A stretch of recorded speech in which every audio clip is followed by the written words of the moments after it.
The saying goes that dead men tell no tales. But that's precisely what British intelligence officers hoped would happen when they dressed a dead tramp as a senior military officer and dropped his body into waters off the Spanish coast during World War II. Operation Mincemeat was a bid to fool Adolf Hitler's military high command during planning for the Allied invasion of Italy in September 1943. Landing on Italy's steep shoreline against a well-entrenched, formidable opposition could have led to a massacre, which is why a plan was concocted to fool Hitler into thinking that the Allies were targeting Greece instead. The tramp in question was Welshman Glyndwr Michael, a semi-literate drifter who made money as a part-time gardener and labourer. Michael's life seemed to be one filled with sadness. Born in Aberbargoed in Wales in 1909, by the age of 15 his father had committed suicide. Further tragedy followed with the death of his mother when he was 31.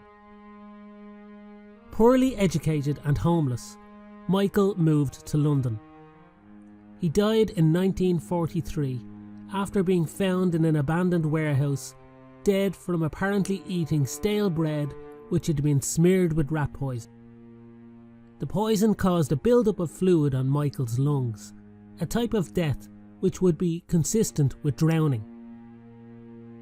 At the time of Michael's demise, Britain was struggling for survival in the war against Nazi Germany. For some time, a plan codenamed Operation Mincemeat had been bubbling away at MI5. It was a deception developed to steer the German army away from Sicily, which was the planned point of attack for an Allied invasion of Italy. Michael's body was kept in cold storage while the plan's creators set about building a fake identity and a life for the dead man. An identity was created: Acting Major William Martin of the Royal Marines.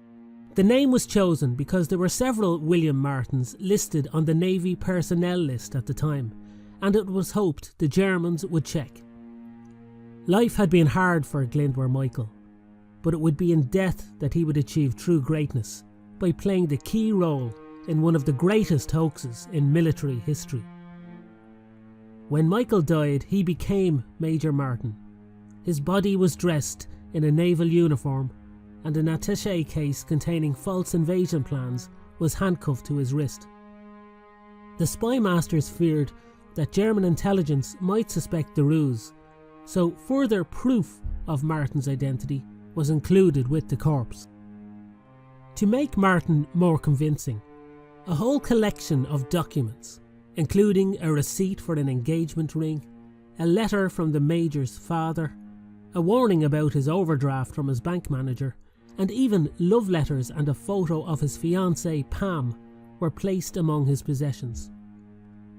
Captain Norman Jewell's submarine, HMS Seraph, was chosen to deposit the corpse in the sea.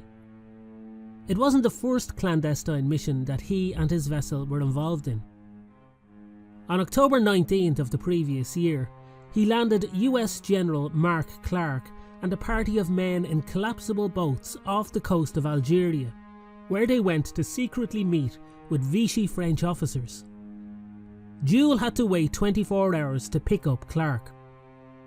When the time came, the sea was too rough for the general to use the collapsible boats, and so Jewell took the Seraph right up to the shore, practically grounding the submarine, with less than 10 feet of water beneath her keel, and collected Clark and his men. In Operation Mincemeat, Glyndwr Michael's body was loaded onto the Seraph, and Michael, or Martin, went on his first and last voyage. On April 30th, 1943, the submarine surfaced off the port of Huelva in Spain, where Captain Jewell performed a burial at sea and set Michael's body loose on the ocean. As hoped, the current washed the body ashore. The hoax worked, and Hitler and his generals moved 90,000 troops from Sicily to Sardinia, leaving the way clear for the subsequent invasion. The tramp Glyndwr Michael had fooled the German High Command, but he didn't do it alone. Royal Navy Commander Ewan Montagu and a certain Nancy Jean Leslie also played their parts to perfection. Montagu was in charge of the operation. It was his job to ensure that Michael made a convincing corpse. Leslie was an 18-year-old clerk at MI5. It was her photo that was slipped into Martin's wallet, along with love letters that she and Montagu wrote to each other, signed William and Pam. He was Willie and I was Pam, Leslie recalled years later.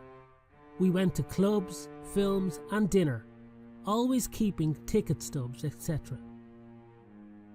She also inscribed a photo of herself in her swimsuit with a loving "Till death us do part, your loving Pam."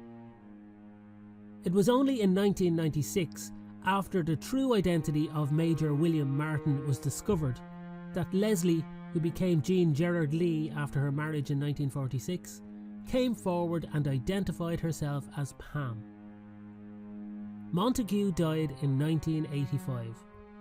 On his deathbed, he was granted permission by British Prime Minister Margaret Thatcher to read the official verdict of the operation. Jean Gerard Lee died in 2012 at the age of 88. Her part in one of military's greatest hoaxes should be acknowledged, but the role played by a dead tramp from Wales should never be forgotten. Operation Mincemeat was made into a movie, The Man Who Never Was, in 1956. Now, a new film is being made about the deception, with Colin Firth playing the role of Montagu. Michael's body lies in Spain's Huelva cemetery.